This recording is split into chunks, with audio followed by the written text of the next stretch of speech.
দেখবেন বাংলাদেশে আমাদের ক্রিকেটাররা যখন অন্য কোনো দেশের সাথে খেলে, অনেক সময় এমন হয় বল বাকি একটা, রান দরকার 6টা। বল বাকি কয়টা?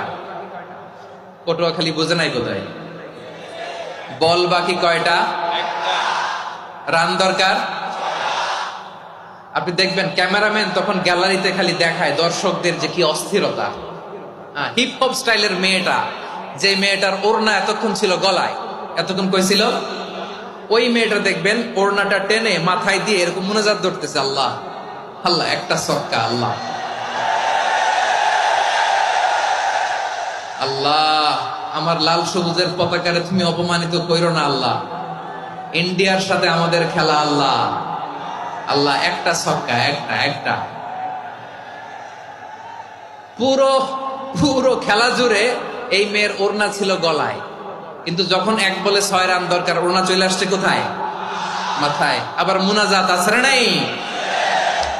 ঠিকই বাংলাদেশের দামাল ছেলে এমন এক শট মারলো, বল চলে গেল স্টেডিয়ামের বাইরে, ছক্কা, জিতে গেলাম আমরা। পুরো স্টেডিয়াম জুড়ে চিৎকার, হই হুল্লোড়, মৌজ মাস্তি।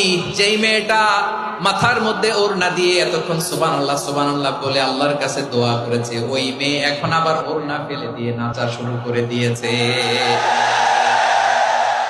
তাহলে আল্লাহর ভয়, আল্লাহর প্রতি আস্থা, বিশ্বাস, ভালোবাসা, এটা কি ক্ষণিকের জন্য? মানে আমার যখন লাগবে তখন আল্লাহর ইউজ করবো নাকি?